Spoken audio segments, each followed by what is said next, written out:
ก็จะมาสอนวิธีการสร้าง Facebook แบบจื้อเบอร์โทรที่เราใช้หรือว่าอีเมลรหัสผ่านง่ายๆที่ไปเบิ่งเข้า Facebook ทางตอนแรกออกจากระบบก่อนตัวนี้เนาะขอโทษขออภัยหลายๆออกจากระบบเ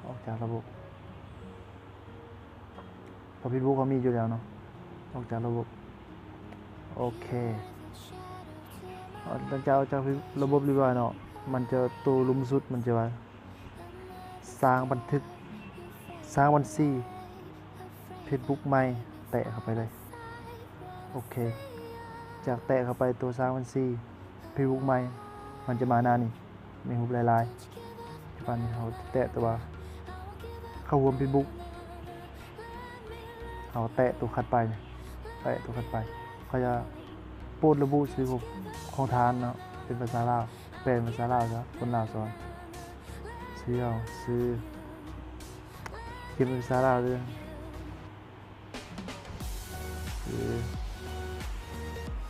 ภาษาอังกฤษก็ได้เนาะ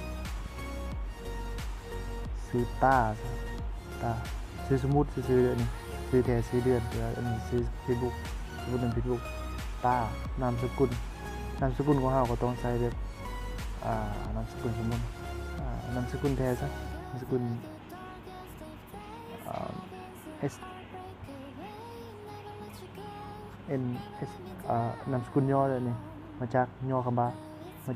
สอนนิสักเนาะเป็นนามสกุลแท้ของผู้สอน Facebook นี่เลยสอนตาม Facebook นี่เลยหลังจากเสร็จแล้วแตะตัวคำว่าคัดไปตัวอันสีเขียวขีดตัวสีเขียวแตะคำว่าคัดไปเขาจะให้สร้างเพราะว่าโปรดระบุบันทีเป็นปีเกิดนะของเฮาจ้ะของผู้สร้าง Facebook ของเจ้าของ Facebook เราจะใส่บันทีนึงอันนี้บันทีเป็นปีเกิดสมมุติเลยบันทีนึงเดือนนี้ก็เดือนสมมุติคือบุญมันเดือนเกิดแต่เดือน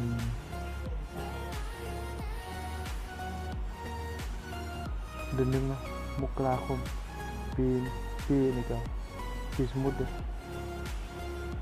ปี1900เอ้าเดี๋ยว1900ก็16ประมาณนี้ซะปีสมมุติแต่หลังจากใส่บันทีเป็นปีเกิดแล้วใส่เป็นบันทีเป็นปีเกิดจริงก็ได้หรือว่าบันทีเป็นปีเกิดแบบสมมุติคิดตัวก็ได้บ่เป็นหยังเนาะแต่คำว่าคัดไปหมอนี้เขาจะให้เลือกเฟซชายหรือเฟซหญิงถ้าเป็น Facebook ของผู้ชายหรือเขาเป็นผู้ชายก็บอกผู้ชายเป็นผู้หญิงก็บอกผู้หญิงเขาแตะตัวผู้หญิงผู้ชายถ้าเป็นกระเทยก็บ่มีเฟซเนาะเขาแตะเขาเป็นผู้ชายก็แตะคำว่าผู้ชายเฟซชายแตะคำว่าคัดไปแตะตัวรุมคำว่าคัดไปนี่เขาจะบอกว่าป้อนหมายเลขโทรศัพท์ของทานเนาะถ้าว่าเขาหาเขาสร้างเพจใหม่ๆเขาจะป้อนหมายเลขโทรศัพท์หรือว่าอีเมลแต่อันนี้เขาบอกป้อนหมายเลขโทรศัพท์เขาต้องป้อนหมายเลขโทรศัพท์เขามีอีเมลเพราะอีเมลเขาก็มีอยู่แล้วเนาะอีเมลเก่าตัว Facebook ของเขาเองตัวเขาสร้างเราต้องเข้าไปป้อนอีเมลกันง่ายๆเนาะถ้าไปอยู่ที่ป้อนอีเมลอะไรก็อินบ็อกซ์มา84อันนี้เป็นเบอร์เวียดเด้อนี่ถ้าอยู่ลาวก็ใช้เวลาถ้าเป็นอยู่ไทยก็ใช้อยู่ประเทศใดก็ใช้เบอร์ประเทศนั้นเนาะที่ว่าตอนนี้กำลังศึกษาอยู่เวียดต้องใช้เบอร์เวียด8494807มันหลายเนาะเบอร์เวียด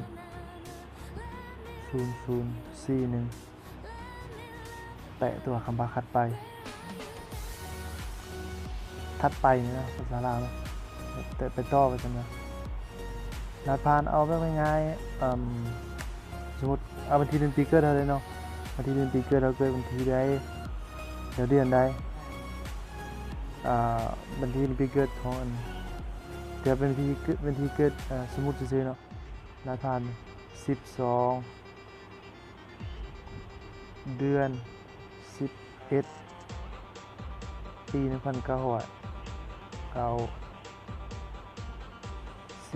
เพราะว่ารหัสผ่าน มันก็บ่ต่ำกว่า8ตัวเนาะเรานับเบิ่งดีๆเพราะว่านี่เฮาถ้าวันที่เดือนปีเกิดเฮามันก็จะครบ8ตัวพอดีเป๊ะเลยเดือน2ตัววันที่เกิดจะมี2ตัวเดือนเกิดจะมี2ตัวแล้วก็ปีมี4ปี1996ครบ8ตัวพอดีชื่อง่ายๆแล้วก็แตะคำว่าเรียบร้อยแล้วแตะคำว่าถัดไปแตะตัวสีปุ่มสีเขียวปั๊บมันจะบอกว่าสมัครเข้าซื้องานเสร็จสิ้นสำเร็จนะฮะสมัครเข้าใช้งานสำเร็จปั๊บ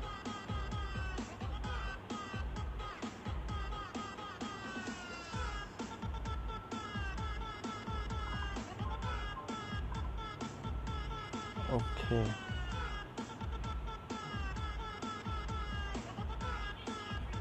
เรียบร้อยแล้ว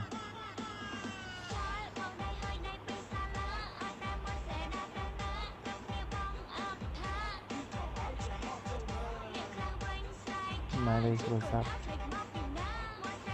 บวก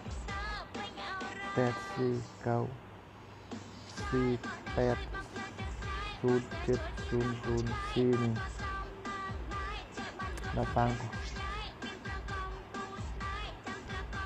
ได้ไปได้12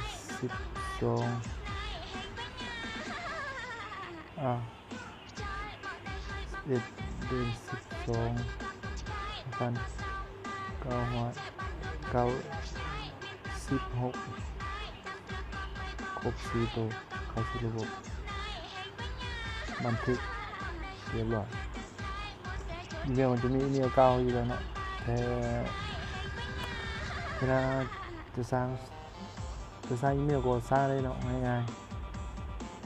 ๆยืนยันรหัสโอเคมาหน้านี้เขาจะบอกว่าเพิ่มรูปโปรไฟล์รูปหน้าปกเอานะเนาะรูปโปรไฟล์แล้วก็เลือกภาพตัวท้ายก็ได้ที่ท้ายเอาตัวกบนี่ใส่ซะกบแตะตัวคำว่าบันทึกโอเคแตะตัวธนาคารเพื่อนอยู่สมัครเขาย่ามันแตะตัวเงียบห้อย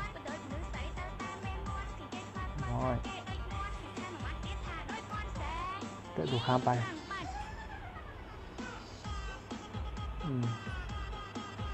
เราจะเฟซบุ๊กใหม่ๆมาตามเดิมเฟซยามานอนเนาะโอเคเรียบร้อยก็มีสมีเนาะการตั้งเฟซบุ๊กง่ายๆวิธีการซื้อเบอร์โทรชื่อใดเบอร์โทรที่เราถนัดสุดแล้วก็รหัสผ่านดีที่สุดซื้อเป็นบัญชีเดือนปีเกิดก็ได้มันจะอาจจะชื่อง่ายกว่าเนาะนี่สมีพบกันในคลิปหน้าบ๊ายบาย